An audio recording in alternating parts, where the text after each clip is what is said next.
मैं एडवोकेट गुलाम Akbar Jatoi, high court Karachi. आपको सबको पता है, हमारे वकील बरदरों को, क्योंकि फ़िलहाल टालपुर डॉक्टर आसिम आलू ने ज़बरदस्ती मेरे ज़मीन पर कब्ज़ा कराना और उसके अलावा मेरी बेटा जो है तैमूर ख़ान को अभी 2 महीना हो गया है, अभी तक वापस नहीं।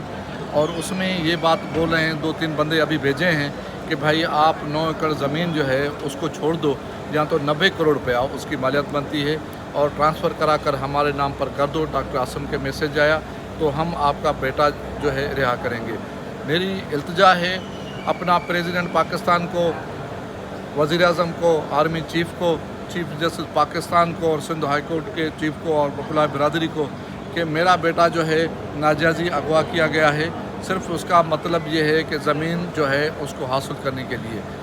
तो मेरी मदद करें, कानूनी मदद करें, सुओ मोटो सुप्रीम कोर्ट को रिक्वेस्ट कराएँ कि सुओ मोटो आप लें और इन लोगों के ख़िलाफ़, डॉक्टर आसिम के ख़िलाफ़, फ़िलहाल टालपुर के ख़िलाफ़ और उसके जो कारिंदे हैं उसके ख़िलाफ़ कानूनी कदम होना चाहिए।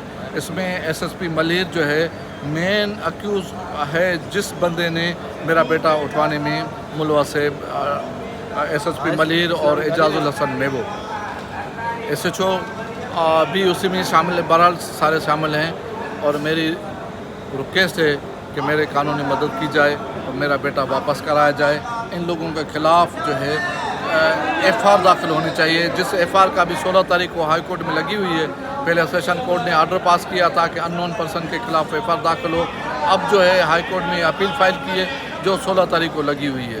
तो अल्लाह तबारक तआला मदद करेगा, एफ़आर का आर्डर भी हो जाएगा और वैसे मेरे बेटे के वापसी के लिए सबको रिक्वेस्ट है कि कानूनी मेरी मदद करें। इस वक्त आईजी सिंध पुलिस है या डीआईजी वेस्ट हैं या डीआईजी ईस्ट हैं, उसके अलावा एसएसपी मलिर हैं, तो या एसएचओ हैं गडाप टाउन के, तो इस वक्त उनकी क्या सूरत हाल है, वो क्या कर रहे हैं? सर, मैं आईजी साहब से मेरी बात हुई, डीआईजी से हुई, सीसीपी से मेरी बात हुई।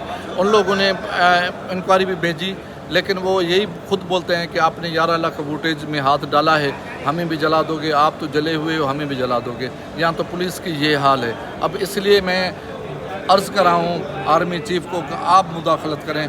मैंने जो है डीजी रेंजर्स की तरफ भी, बार की तरफ से भी लेटर गए हैं। मैंने भी कोशिश की है कि मेरी कानूनी मदद की जाए, रेंजर्स को इन्वॉल्व होना चाहिए। पुलिस जो है उसी की ग़ुलाम है और पुलिस मेरी कोई मदद नहीं करेगी। और मेरे ख़िलाफ़ एफ़आर तो दाखिल कर सकते हैं, लेकिन मेरी कोई पुलिस सपोर्ट नहीं कर सकती।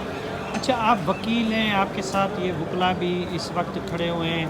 आपका बेटा जो है वो मिसिंग पर्सन हो गया है, आपके बेटे को अगवा कर लिया गया है, आपको यहाँ से पुलिस से इंसाफ नहीं मिल रहा, तो आम लोगों को कैसे इंसाफ मिलेगा? वो बेचारे क्या करेंगे? सर, आम लोगों का आपने देखा है पुलिस सिंध में पीपल्स पार्टी वाले ज़मीनों पर कब्ज़ा करना, और ये अभी जो 6 केनाल का मामला आ रहा है, ये भी तो पीपल्स पार्टी ने जो है केनाल बेचा हुआ है। क्योंकि पीपल्स पार्टी जो है सिंध दुश्मन है और सिंध की वफ़ादार वो थी जो बेनज़ीर साहिबा थी, और वो बेनज़ीर साहिबा अब है नहीं, अब जरदारी है। जरदारी जो है वो बहुत ख़तरनाक आदमी है, वो किसी का भी नहीं है। जब अपनी बीवी का भी नहीं हुआ, अपने चाचे का नहीं हुआ, तो किसी का ये हो ही नहीं सकता। हम उसमें कोई अच्छाई की उम्मीद रख ही नहीं सकते कि जरदारी साहब जो है सिंध के लिए कुछ करेगा। सिंध को तो बर्बाद कर दिया। हर रोड जो है 3-3 मरतबा शो करते हैं बना हुआ, लेकिन बनता एक मरतबा नहीं है। फ़ंड सारे खुद खा जाते हैं।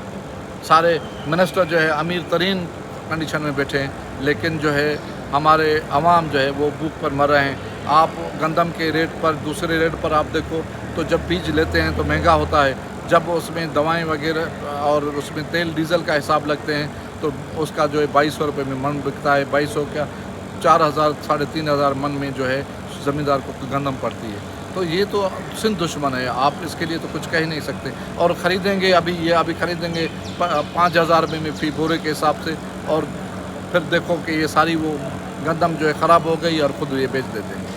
अभी आपका बच्चा बाजियाब नहीं हुआ तो आगे आपका क्या लाएगा? सर, मैं अभी हाई कोर्ट में गया हुआ हूँ, अभी फिर भी सुप्रीम कोर्ट के लिए मैं तैयार हूँ। अभी सुप्रीम कोर्ट जा रहा हूँ उसी के लिए, बच्चे के रिहाई के लिए।